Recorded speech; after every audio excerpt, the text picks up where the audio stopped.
राष्ट्रीय मुस्लिम मोर्चा का तीसरा राष्ट्रीय अधिवेशन नई दिल्ली में संपन्न। जुल्म को रोकने की हिम्मत वाम शिव से मिलती है। नमस्कार, आप देख रहे हैं संगम भारत। खबर को विस्तार से जानने से पहले हमारी गुजारिश है कि संगम भारत चैनल को सब्सक्राइब कर एक प्यारा सा लाइक अवश्य करें। साथ ही यह वीडियो अधिक से अधिक लोगों तक पहुंचे, इसके लिए शेयर अवश्य करें। अब खबर को विस्तार से। 10 अक्टूबर 2024 को राष्ट्रीय मुस्लिम मोर्चा का तीसरा अधिवेशन नई दिल्ली में संपन्न हुआ, जिसमें भारत के तमाम राज्यों से मूल निवासी बहुजन ओबीसी, एसटी, एससी, माइनॉरिटी समाज के लोगों ने शिरकत की। राष्ट्रीय मुस्लिम मोर्चा तमाम मुसलमानों के दरमियान इतिहास के लिए काम करने वाली, जिसकी सोच और फिक्र की जड़ें वाम से मिलती है, जो मसावत, इंसाफ, भाईचारा और गुलामी से आजादी पर आधारित समाज निर्माण करने के लिए, जुल्म को रोकने के लिए, जालिमों का जड़ से समाप्त करने के लिए, जिससे किसी भी मजलूम के ऊपर जालिम लोग अन्य अत्याचार करने की हिम्मत तो क्या सोच भी न सके।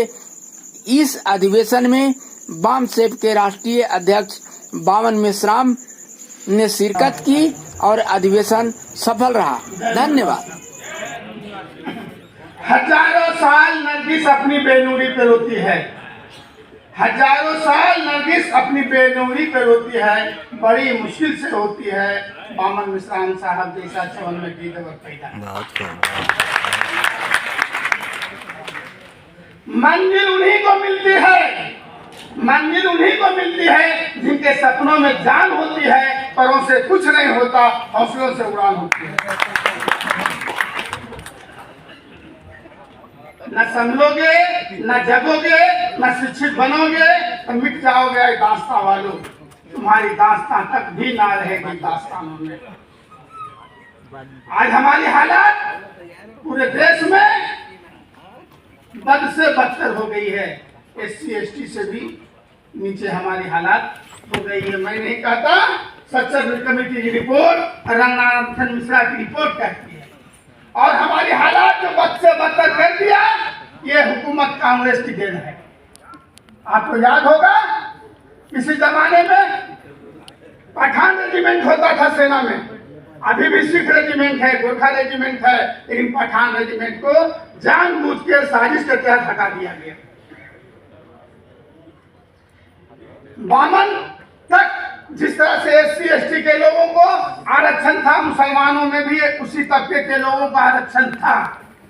कांग्रेस ने सोची समझी राजनीति के तहत मुसलमानों में जो एससी एसटी के हकदार थे उसको खत्म कर दिया गया। नेहरू ने पूरे हिंदुस्तान का सर्वे कराया कि ये 10% इसकी आबादी है और नीचे से ऊपर तक सर्विस में 32-33% है, इसको कम किया जाए। तो अभी भी किसी भी एग्जाम का 100 नंबर का इंटरव्यू होता है। इंटरव्यू लेने वाले वो लोग होते हैं, नाम पूछा जाता है, पूरा बायोडाटा पूछा जाता है। उसकी मर्जी आपको 80 नंबर दे दे, 90 नंबर दे दे, किसी को 20 नंबर दे दे। इस तरह से छांटने का काम किया और छांटते छांटते आज आपको 1.5% पर ला करके रख दिया।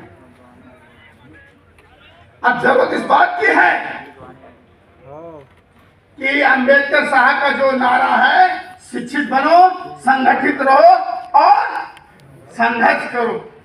हम लोगों को शिक्षित बनना है, अपने बाल बच्चों को तालीम याफ्ता कराना है, अच्छे तालीम देना है और संगठित रहेंगे, हक के लिए संघर्ष करेंगे, तो फिर हमें कोई माँ के लाल पैदा नहीं लिया है जो हमें आगे बढ़ने से रोक सकता है। चांद साहब, बामन साहब हैं यहाँ हमारे राबर, और राष्ट्रीय अध्यक्ष इंजीनियर साहब हैं। हम लोग इनको आंख मूंद करके नेता मान लिए, रहबर मान लिए। एक बात पर हम लोग लगभग करेंगे, जहां बुलाएंगे तन मन धन से इनका साथ देंगे।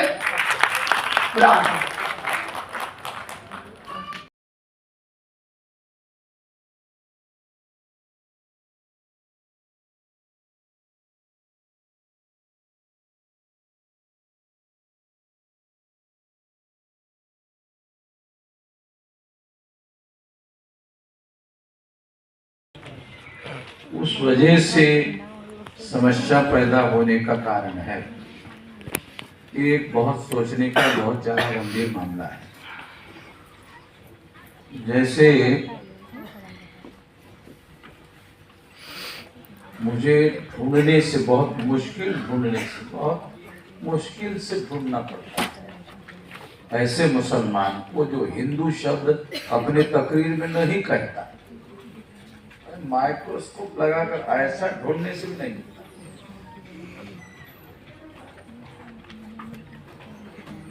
मतलब ऐसी कोई तकरीर मुसलमानों के द्वारा नहीं होती है जिसमें वो हिंदू शब्द का उपयोग नहीं करते।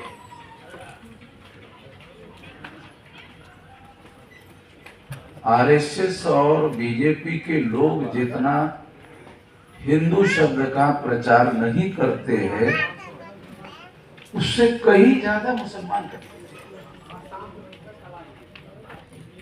मुझे ये समझ में नहीं आता कि आप लोग आरएसएस बड़े हुए हैं, आगे बड़े हुए हैं, 50 साल से बड़े हुए हैं।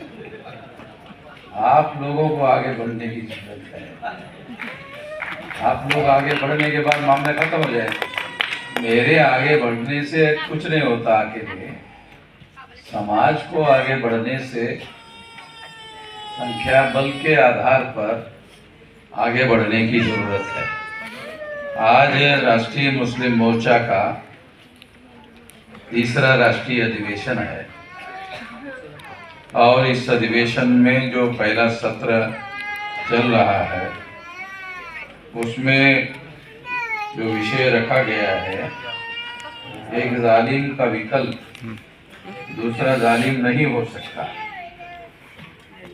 अर्थात सभी मजलूमों में इत्तेहाद कायम किए बगैर मुल्क और कौम की तरक्की मुमकिन नहीं है। गंभीर चर्चा।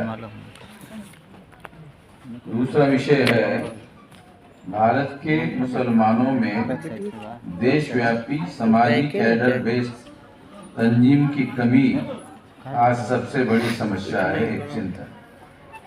दूसरा विषय है। तीसरा है भारत में worship act 91 places of worship act होने के बावजूद मुसलमानों के इबादत गाहों और वक्फ बोर्ड की